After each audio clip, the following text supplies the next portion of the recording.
सुखदेव गांव के साहूकार की हवेली के अंदर बैठा था। कुछ ही देर में साहूकार वहां आया और सुखदेव की ओर देखकर उसका मजाक उड़ाने लगा। अरे वाह वाह वाह वाह वाह, अहो भाग्य हमारे जो आप पधारे। क्या बात है भाई, एक लकड़हारा, वो भी हमारी हवेली में, क्या बात है? नमस्कार साहूकार जी। साहूकार जी, समस्या ये है कि इस समय वर्षा की वजह से लकड़ियां ठीक तरह से सूख नहीं पा रही हैं। घर पर अनाज खत्म होने की कगार पर है। मुझे थोड़ा सा कर्ज दे दीजिए। मैं बहुत जल्दी सूद समेत चुका दूंगा आपको। अरे क्या मेरी मती मारी गई है जो मैं तेरे जैसे कंगाल को कर्ज देकर फंस जाऊं? ऐ ससुरा, 2 कौड़ी का लकड़हारा और आया है यहाँ पे कर्ज लेने, और चुकाएगा भी ब्याज समेत। ऐ ससुरा, चल दफा हो जा यहाँ से, नहीं तो इलाज कराने के भी पैसे नहीं है तेरे पास। इतना मार मारेंगे ना कि बेटा भुला जाओगे कि दोबारा कभी कर्ज लेना है, समझे? कुछ नहीं मिलने वाला, भाग यहाँ से, नहीं तो। सुखदेव आंखों में नाराजगी लिए साहूकार की हवेली से बाहर निकल गया। सुखदेव सीधा जंगल की ओर पहुंचा और लकड़ियां काटने ही वाला था कि तभी तेज वर्षा होने लगी। अरे क्या मतलब है काटने से, कोई फायदा नहीं। जब तक लकड़ियां काट कर बाजार ले जाऊंगा वो पूरी तरह से गीली हो जाएंगी और मेरी सारी मेहनत बेकार हो जाएगी। सुखदेव एक वृक्ष के नीचे बैठ गया। काश काश साहूकार थोड़ा सा कर्ज दे देता तो घर का गुजारा कुछ दिनों के लिए जैसे तैसे हो जाता। उसने भी अपमानित करके बाहर निकाल दिया, कहता है 2 कौड़ी का। अरे करूं तो क्या करूं, समझ नहीं आता। कुछ देर बाद सुखदेव उठ खड़ा हुआ। सुना है जंगल की गहराई में अच्छी गुणवत्ता की लकड़ियां होती है, चलो आज वहीं जाकर देखता हूँ। सुखदेव कुल्हाड़ी लेकर जंगल की गहराई में चला गया। वो एक बड़े वृक्ष के पास रुक गया। हाँ, कहते हैं कि यहाँ की लकड़ियां बहुत ही अच्छी होती है, आज देख ही लेता हूँ। जैसे ही वो लकड़ी काटने वाला था, उसकी नजर दूर एक घायल मुर्गी पर पड़ी। पास ही एक साधु खड़ा था जो मुर्गी को ध्यान से देख रहा था। अरे ये कैसे साधु हैं? सामने मुर्गी घायल पड़ी है और ये उसकी मदद करने की बजाय बस उसको देखे जा रहे हैं। ये क्या चक्कर है? सुखदेव घायल मुर्गी के पास पहुंचा। साधु महाराज, आप इसकी मदद करने के बजाय इसको ऐसे देख क्यों रहे हैं? सब कुछ इतनी जल्दी हुआ कि मैं कुछ समझ नहीं पाया। आपकी बातें मेरी समझ में नहीं आ रही। लेकिन साधु महाराज, अगर ये मुर्गी यहाँ थोड़ी देर और पड़ी रही तो ये तो मर जाएगी। देखिए महाराज, मैं किसी जीव को इस तरह से तड़पते हुए तो नहीं देख सकता। देखिए ना बेचारी, देखिए तो। ये सुनकर साधु की आंखों में चमक आ गई। अगर ऐसा है तो इस मुर्गी को अपने घर ले जाओ और विश्वास करो, ये मुर्गी तुम्हारी किस्मत बदल देगी, और भविष्य में अगर तुम्हें मेरी मदद की जरूरत पड़े तो मैं यहीं मिलूंगा। मुझे भला आपके मदद की जरूरत क्यों पड़ेगी? आप तो एक मुर्गी की मदद भी नहीं कर पा रहे हैं और कहते हैं कि मेरी मदद करेंगे। इतना कहकर सुखदेव मुर्गी को उठाकर अपने घर की ओर चला आया। सुखदेव के हाथ में घायल मुर्गी देखकर उसकी पत्नी गौरी चौंक गई। सुखदेव सारी घटना बताते हुए बोला, ये घायल मुर्गी आप कहाँ से उठा लाए? अरे अब न पूछो गौरी, जंगल में ये बेचारी तड़प रही थी। अब मुझसे इसकी हालत नहीं देखी गई तो मैं ले आया। चलो कुछ लगाओ इसके घाव में, जल्दी करो। कोई बात नहीं, हम दोनों मिलकर इसकी सेवा करेंगे। लेकिन आज आप जंगल से लकड़ियां क्यों नहीं लाए? हाँ, साहूकार से कर्ज मांगा था, भगा दिया उसने बेइज्जत करके। जंगल की गहराई में गया तो ये मुर्गी दिख गई। अब लकड़ियां काटता तो ये बेचारी मर जाती। क्या करूं? आपने जो किया ठीक ही किया, लेकिन घर में अनाज बहुत कम बचा है। हाँ, अब जो होगा देखा जाएगा। कुछ दिनों बाद मुर्गी पूरी तरह स्वस्थ हो गई। सुखदेव और गौरी पूरी लगन से मुर्गी की सेवा करने लगे।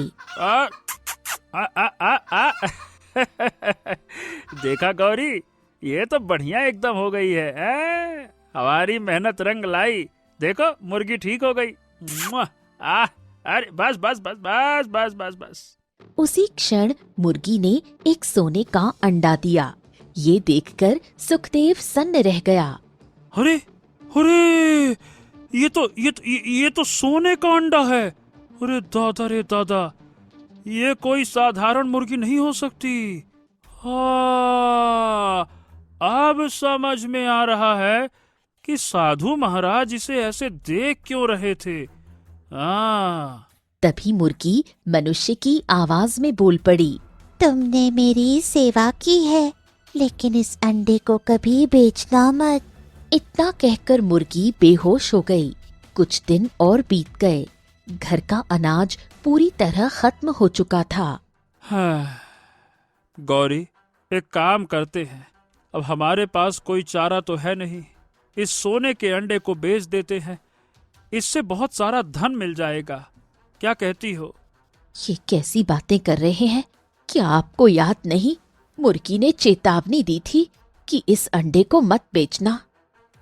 हाँ, मैं जानता हूँ, लेकिन मजबूरी नाम की भी कोई चीज होती है। हमारे पास इसके अलावा कोई रास्ता भी तो नहीं है, ये भी तो समझो। इतना कहकर सुखदेव सोने का अंडा उठाता है और बाजार की ओर निकल पड़ता है। सुखदेव सुनार की दुकान पर पहुंचा। उसने सोने का अंडा सुनार के सामने रख दिया। राम राम। मालिक, इस सोने के अंडे के कितने दाम दीजिएगा? जरा देख लीजिए। आहा सुखदेव, अरे ये बता कि तेरे पास इतना कीमती सोने का अंडा कहाँ से आया? अरे भाई, तू तो एक लकड़हारा है। अरे भाई, आपको इससे क्या मतलब कि कहाँ से आया? अभी आपके हाथ में है तो आप देख के बताइए ना कि आप कितना दीजिएगा। कहाँ से आया, कैसे आया, ये जानने में बहुत ज्यादा दिलचस्पी है। नहीं तो बताइए क्या दाम दीजिएगा। सुनार ने अंडा हाथ में लिया और उसे परखने लगा। आहा, क्या बात है, क्या बात है। ये तो अंदर से पूरी तरह ठोस लग रहा है। अरे भाई, जिस हिसाब से ये अंडा है, इसकी कीमत भी बहुत ज्यादा है। उसी पल सुखदेव के कानों में उसकी पत्नी गौरी की आवाज गूंज उठी। मुर्गी ने चेतावनी दी थी कि अंडा मत बेचना। सुखदेव ने अचानक अंडा सुनार के हाथ से छीन लिया। अरे अरे अरे, ये क्या हुआ सुखदेव? अंडा तुमने क्यों ले लिया? नहीं नहीं नहीं, बस मैंने अपना इरादा बदल दिया। मुझे नहीं बेचना ये।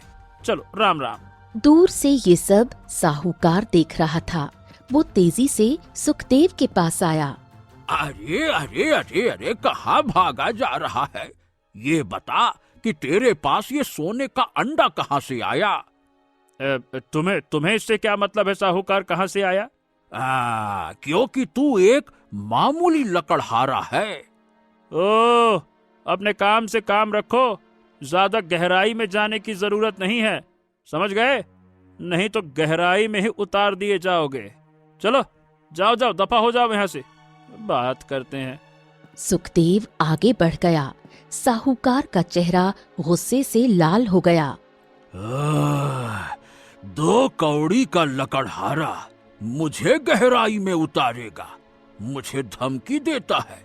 देखता हूँ ये अंडा इसके हाथ में कैसे रहता है। साहूकार सीधे राज्य के राजमहल पहुंचा। राजा विक्रम सिंहासन पर बैठा था। महाराज की जय हो महाराज। महाराज, हमारे गांव में सुखदेव नाम का एक लकड़हारा है।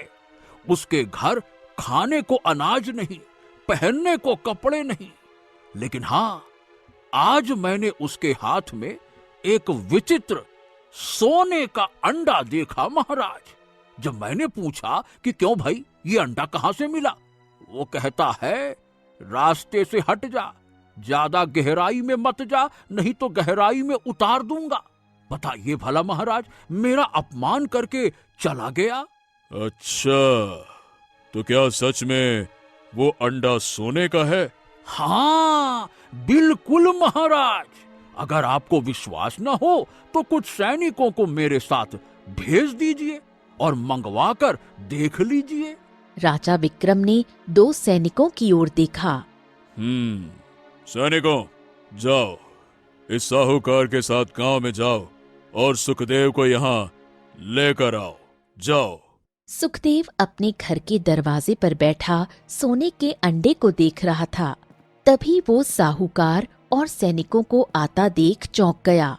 हाँ चलो चलो 2 कौड़ी के लकड़हारे, महाराज ने तुम्हें अंडे सहित बुलवाया है, चलो। समझ गया, मेरी चुगली तुमने की है, चलो। दोनों सैनिकों ने सुखदेव को पकड़ लिया और राजमहल ले गए। राजा विक्रम सुखदेव की ओर देखकर बोला, साहूकार ने हमें बताया कि तुम्हारे पास एक विचित्र सोने का अंडा है। ये बताओ, ये अंडा तुम्हारे पास कहाँ से आया? सुखदेव ने मन ही मन सोचा कि अगर उसने सच्चाई बता दी तो मुर्गी भी छिन जाएगी। महाराज, बात यह है कि मैं जंगल की गहराई में लकड़ी काटने गया था, वहाँ ये अंडा झाड़ियों में पड़ा मिला महाराज। राजा विक्रम ने सिंहासन से उतरकर अंडा सुखदेव के हाथ से ले लिया। वाह क्या बात है। ठीक है, तो अब से ये अंडा हमारा हुआ। जाओ, तुम जा सकते हो। शाबाश, जाओ जाओ जाओ, वापस जाओ। महाराज, मैं बहुत गरीब हूँ, सोचा था कि इस अंडे को बेचकर कुछ धन मिल जाएगा। अब महाराज अगर ये भी चला गया तो मैं और मेरी पत्नी तो भूखे मर जाएंगे। महाराज ऐसा ना करिए महाराज, गरीब है हम लोग, ध्यान दीजिए ना। राजा विक्रम ने सुखदेव को ध्यान से देखा।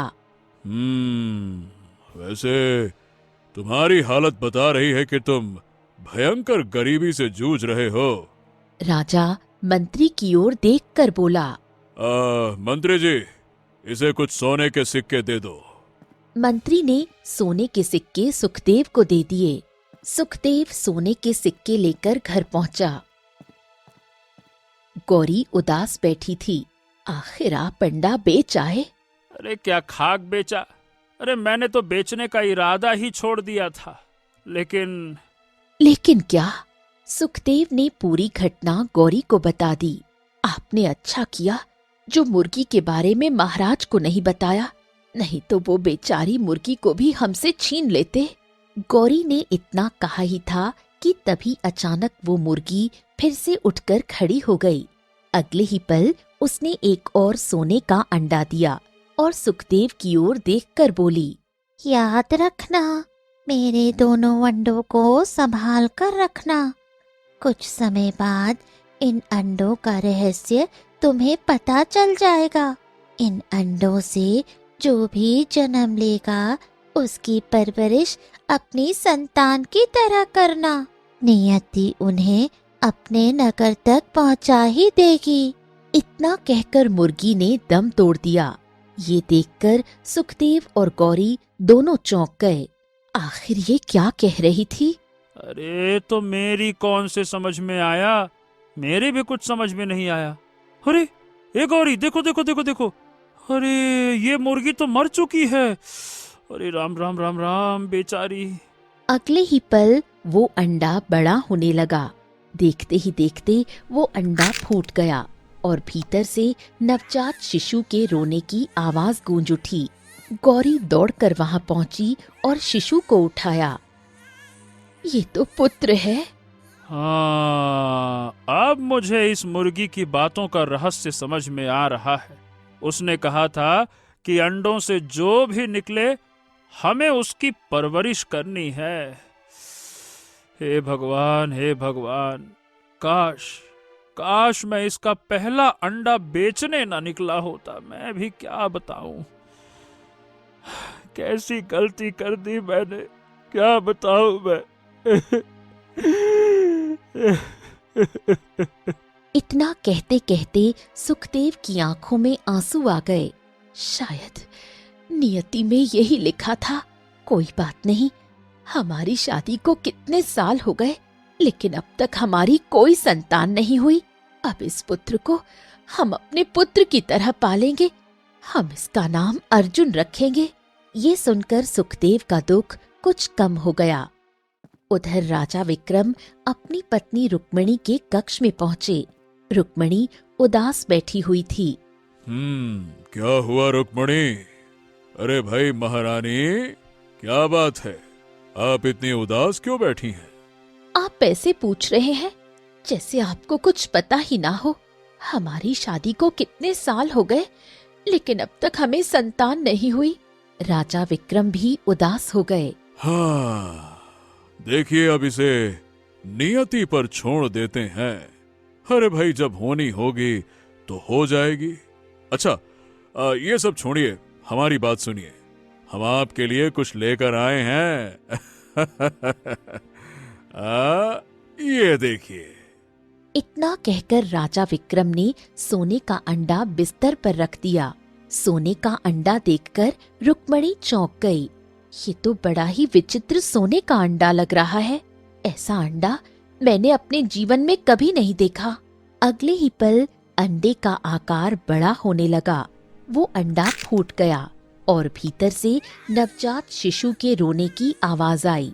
रुक्मिणी ने तुरंत शिशु को उठाया। ये तो कन्या है, ये जादुई अंडा है। आखिर ये अंडा आप कहाँ से लाए? राजा विक्रम गहरी सोच में डूब गए और सारी घटना रुक्मिणी को बता दी। ये अंडा एक लकड़हारे को जंगल में मिला था। रुक्मिणी की आंखों में ममता उमड़ आई। जो भी हो, हम अब तक संतान सुख से वंचित रहे।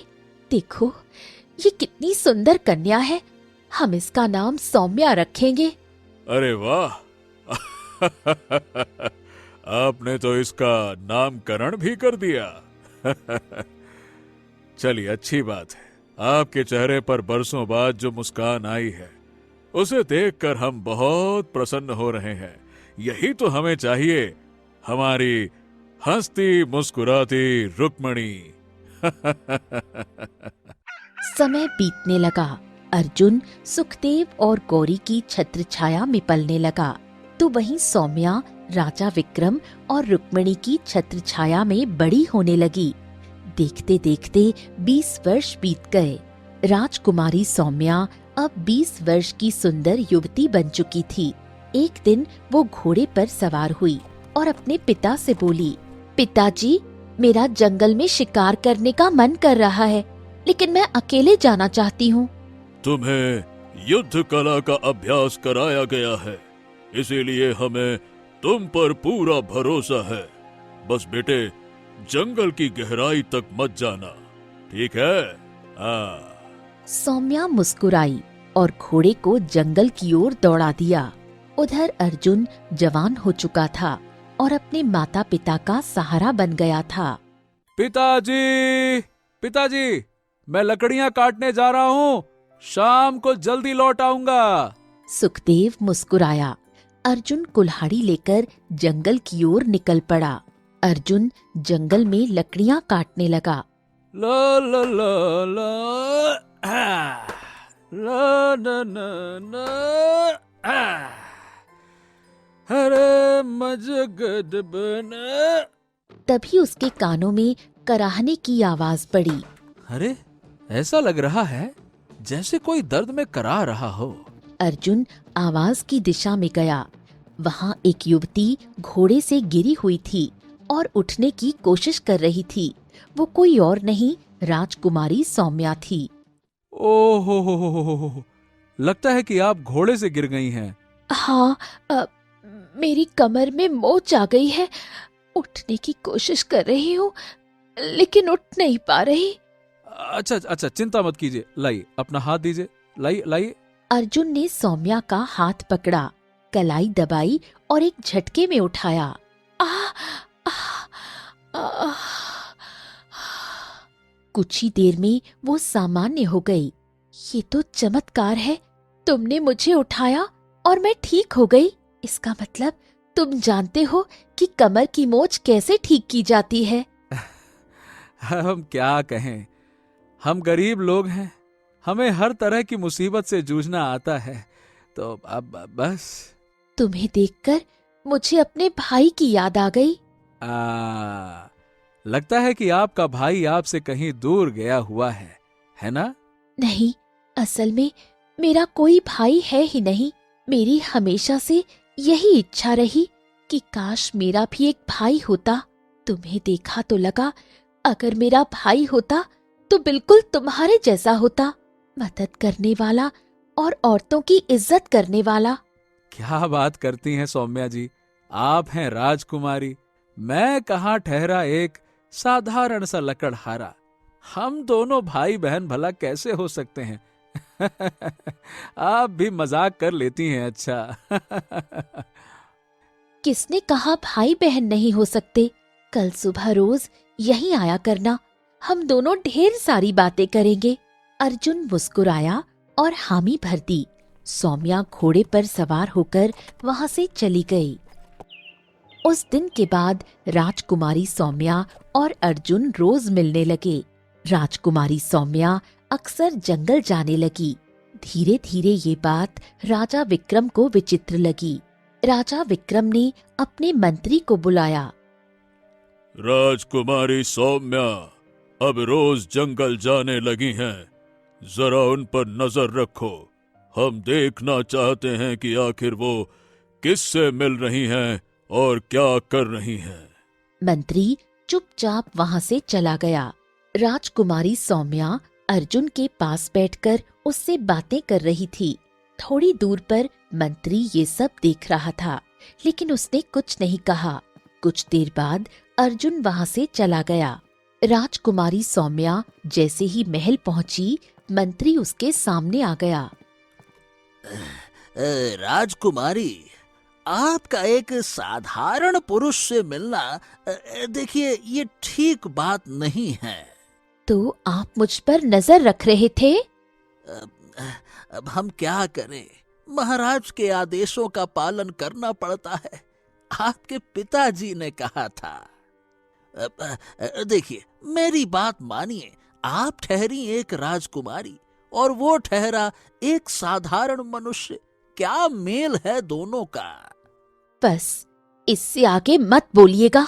आपने जिस युवक को मेरे साथ देखा वो मुझे अपनी बहन मानता है और मैं उसे अपना भाई मानती हूँ। प्रेमी प्रेमिका के अलावा भी एक रिश्ता होता है और वो रिश्ता भाई बहन का होता है। ये सुनकर मंत्री मुस्कुराया। क्षमा कीजिएगा, क्षमा कीजिएगा राजकुमारी, मैंने आपको गलत समझा। माफ कीजिएगा, माफ कीजिएगा। मंत्री वहां से चला गया। मंत्री सीधे राजा विक्रम के पास पहुंचा और सारी घटना बता दी। हाँ, सौम्या को बचपन से ही एक भाई की चाहत रहती है। बस यही एक चाहत हम पूरी नहीं कर पाए। अगर वो किसी युवक को अपना भाई मानती हैं तो कोई बात नहीं, हमें इस बात से कोई ऐतराज नहीं है। लेकिन हाँ, उस युवक के बारे में पता करो, वो कहाँ रहता है, क्या करता है। हमें ये जानना चाहिए कि हमारी पुत्री जिसे अपना भाई मानती हैं, उसका ठिकाना कहाँ है और उसके साथ वो सुरक्षित हैं या फिर नहीं। मंत्री चुपचाप वहां से चला गया। अगले दिन अर्जुन जंगल जाने की तैयारी कर रहा था। हाँ अर्जुन, अब बेटा, आज तुम्हारे माँ की तबीयत कुछ ठीक नहीं है। मैं क्या कहता हूँ कि आज जंगल मत जाओ। वैद्य जी के यहाँ से अपनी माँ के लिए जड़ी बूटियां ले आओ बेटा। हाँ हाँ, ठीक है पिताजी, मैं लाता हूँ। अर्जुन वहां से चला गया। उधर राजकुमारी सौम्या जंगल पहुंची। वो वृक्ष के नीचे बैठ गई।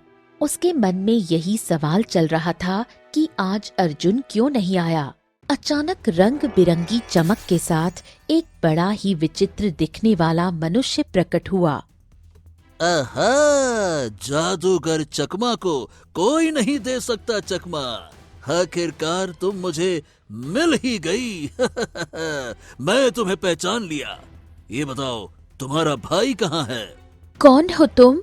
तुम महान जादूगर चकमा को नहीं जानती? चलो कोई बात नहीं, कोई बात नहीं। आज तुम्हारा अपहरण करूंगा। तुम्हारा भाई तुम्हें बचाने जरूर आएगा और उसके बाद तुम दोनों की बलि देकर, तुम दोनों का खून पीकर मैं इस पृथ्वी लोक पर शासन करूंगा। फिर मुझे रोकने वाला कोई नहीं होगा, कोई नहीं। चलो। इतना कहकर जादूगर चकमा ने राजकुमारी सौम्या का हाथ पकड़ा और रंग बिरंगी चमक के साथ वहां से गायब हो गया। शाम हो गई लेकिन राजकुमारी सौम्या महल नहीं लौटी। राजा विक्रम के चेहरे पर चिंता की लकीरें गहरी होने लगीं। ओहो, सौम्या रोज शाम से पहले लौट आती है, पर आज क्यों नहीं आई? मेरा मन अनहोनी आशंकाओं से डर रहा है। क्या करे? जाओ, उस युवक को पकड़ कर लेकर आओ। मंत्री जी, जिसे सौम्या अपना भाई मानती थी, कहीं ये उसी का षड्यंत्र तो नहीं है? आखिर कुछ भी हो, वो उसका सगा भाई भी तो नहीं है ना? जाइए, उसको लेकर आइए, जाइए। हाँ, जैसी आपकी इच्छा महाराज। मैंने उसका घर और ठिकाना देख लिया है। मैं लेकर आता हूँ। अर्जुन अपनी माँ की सेवा कर रहा था। तभी अचानक दरवाजा खुला और सैनिक भीतर आ गए। अर्जुन और सुखदेव दोनों चौंक गए। अरे ये बता, राजकुमारी कहाँ है? हैं? कहाँ छुपा रखा है उनको? आज तो मैं जंगल गया ही नहीं। ये सुनकर मंत्री क्रोधित हो गया। अच्छा, अब तो मुझे पूरा विश्वास हो गया है कि यह तेरा ही षड्यंत्र है। एक तो चालबाजी करता है, ऊपर से झूठ बोलता है। चलो, इसे गिरफ्तार करो और ससुरे को बंदी बनाकर महल ले चलो। चलो।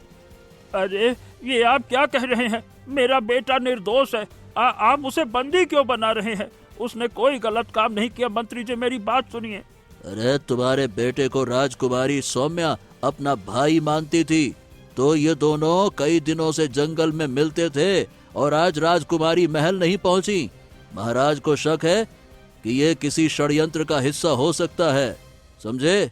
चलो, ले चलो इसको। इतना कहकर मंत्री अर्जुन को पकड़कर ले गया। सुखदेव भी पीछे पीछे चल पड़ा। कुछ देर बाद अर्जुन को राज दरबार में पेश किया गया। राजा विक्रम क्रोध में अर्जुन से कुछ कहने ही वाले थे कि तभी रोता हुआ सुखदेव वहां पहुंचा। सुखदेव को देखकर राजा विक्रम चौंक गया। राजा विक्रम सुखदेव की ओर देखते ही उसे पहचान गया।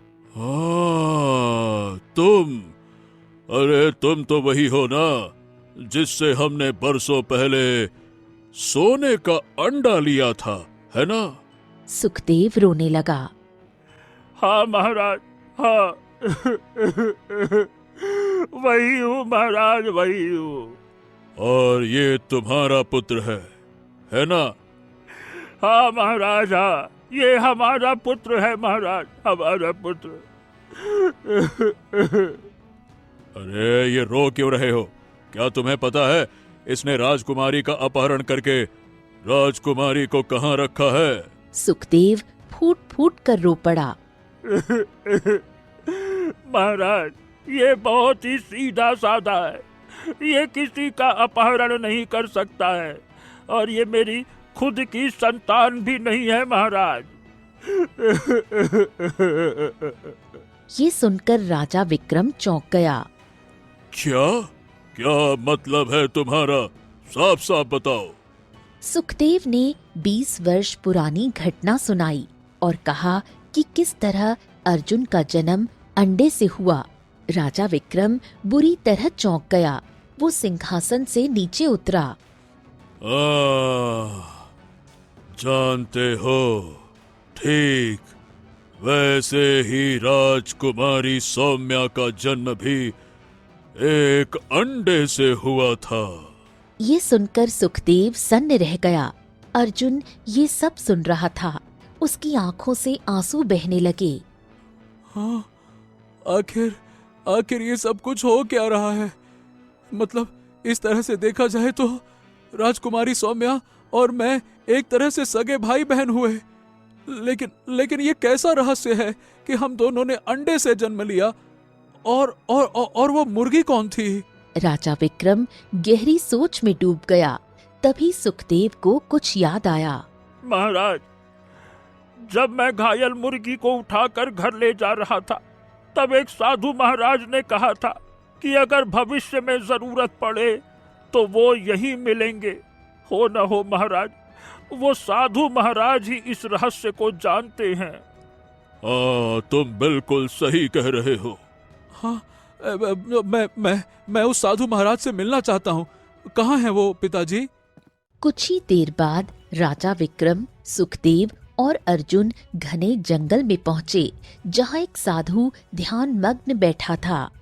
सुखदेव साधु के पास पहुंचा। साधु ने आंखें खोली और सुखदेव की ओर देखा। आखिरकार तुम्हें यहाँ आना ही पड़ा। सुखदेव ने सारी घटना साधु को बताई। साधु गंभीर हो गया। तुमने जिस मुर्गी की सेवा की थी और जिसने सोने के अंडे दिए थे, वो कोई साधारण मुर्गी नहीं थी। वो परीलोक की रानी चंद्रवती थी। राजा विक्रम, अर्जुन और सुखदेव तीनों चौंक गए। हाँ, ये आप क्या कह रहे हैं महाराज? बरसों पहले परीलोक में जादूगर चकमा नाम का एक जादूगर रहा करता था। उसने परीलोक के वासियों का जीना हराम कर रखा था। उसने एक ऐसी सिद्धि की थी जिसके अनुसार उसे परीलोक की रानी की कोख से जन्मे 2 बच्चों की बलि देनी थी और उनका खून पीना था। उस खून से वो इतना शक्तिशाली हो जाता कि परीलोक पर शासन कर सकता था। एक दिन उसने परीलोक पर आक्रमण कर दिया। राजा सूरज को कैद कर लिया और रानी चंद्रावती को मुर्गी में बदल दिया। साधु कुछ पल रुका। बस, मैं उस समय परीलोक का राजगुरु था। मैंने समझ लिया कि ये केवल रानी ही नहीं, बल्कि उनकी कोख में पल रहे बच्चों की जान भी खतरे में है। मैंने अपनी शक्ति से रानी को उठाया और परीलोक में लेकर आ गया। लेकिन सब कुछ इतनी जल्दी हुआ कि हम जंगल में प्रकट हो गए और रानी घायल हो गई। और बस तभी तुम वहां पहुंचे।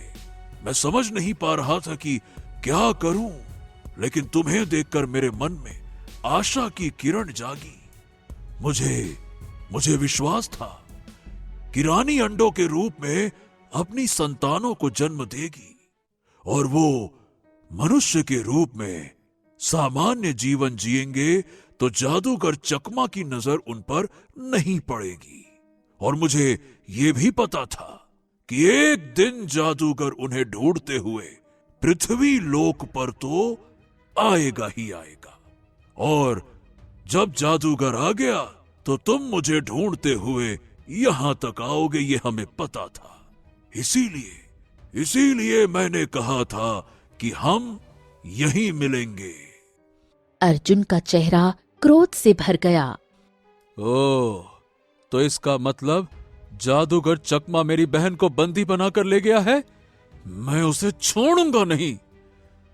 चिंता मत करो, सिद्धि के अनुसार उसे दोनों भाई बहनों को एक साथ मारना होगा। अभी केवल राजकुमारी उसके कब्जे में है, इसीलिए वो कुछ नहीं कर सकता। मैंने इन 20 वर्षों में घोर तपस्या करके उसका अंत करने का अस्त्र प्राप्त कर लिया है। अब उसका अंत तुम्हारे हाथों होगा। साधु ने मंत्र पढ़ा। रंग बिरंगी चमक के साथ उसके हाथ में त्रिशूल प्रकट हुआ। ओम। ये लो, तुम परी लोक के वासी हो। पहले तुम्हें ये ज्ञात नहीं था, लेकिन अब है ज्ञात। अब पृथ्वी लोक और परी लोक दोनों के राजकुमार हो। तो अब आंखें बंद करो, पृथ्वी लोक का स्मरण करो। जैसे ही तुम अपने महल में स्वयं को पाओगे, तुम्हारी दिव्य शक्तियां जाग जाएंगी। अर्जुन ने त्रिशूल थामा और आंखें बंद की। अगले ही क्षण वो परी लोक के महल में प्रकट हुआ। एक पिंजरे में एक बूढ़ा व्यक्ति कैद था। जादूगर चकमा सामने खड़ा था। पास ही राजकुमारी सौम्या अचेत पड़ी थी। आहा, जादूगर चकमा का चकमा चल गया। आखिरकार बहन को बचाने के लिए ओ ले ले ले ले ले, ले उतका भाई आ गया। लेकिन अब तू कुछ नहीं कर पाएगा। बरसों पहले तेरे पिता भी कुछ नहीं कर पाए, तो तू क्या कर पाएगा? अर्जुन ने त्रिशूल उठाया। ओ ले ले ले ले ले ले, तुझे क्या लगता है ये साधारण अस्त्र मुझे समाप्त कर देगा?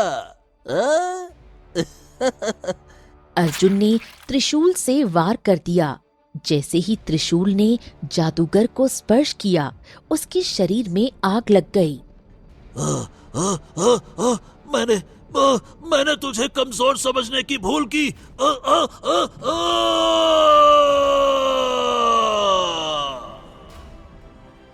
जादूगर जलकर राख हो गया। पिंजरा गायब हो गया। बूढ़ा व्यक्ति अर्जुन के गले लग गया। मेरे पुत्र, मैंने तुम्हें पहचान लिया। तुम मेरे पुत्र हो, मेरे बेटे। हाँ, मेरे बेटे। राजकुमारी सौम्या को होश आया। अर्जुन ने सारी सच्चाई उसे बताई। तो इसका मतलब तुम मेरे सगे भाई हो? अर्जुन और सौम्या रंग बिरंगी चमक के साथ वापस लौटे। हाँ, जादूगर का अंत हो गया। हाँ, और परी लोक को तुम्हारी आवश्यकता है। चलिए, अब मैं आप सबसे मिलने आता रहूंगा। आप सबकी बहुत याद आएगी मुझे। और हम आप सबका उपकार कभी नहीं भूलेंगे। राजकुमारी, साधु, सौम्या और अर्जुन रंग बिरंगी किरणों से वहां से गायब हो गए। सुखदेव प्रसन्न मन से अपने घर चला आया और राजा विक्रम भी अपने महल लौट आए। उस दिन के बाद राजा विक्रम और सुखदेव के बीच राजा और प्रजा का नहीं, बल्कि दो पिताओं का रिश्ता बन गया। एक पिता जिसने अपने पुत्र को जंगल में पाला और एक पिता जिसने अपनी पुत्री को राजमहल में संवारा। किस्मत ने दोनों को सोने का अंडा नहीं दिया। किस्मत ने दोनों को संतान दी और उससे भी बढ़कर एक दूसरे का सम्मान और मित्रता दी। ये कहानी थी किस्मत का धनी और विचित्र सोने के अंडे की, जहाँ सोना दौलत नहीं बना बल्कि रिश्तों की पहचान बना। तो दोस्तों, कहानी कैसी लगी कमेंट बॉक्स में जरूर बताइए। चैनल को जरूर सब्सक्राइब कीजिए।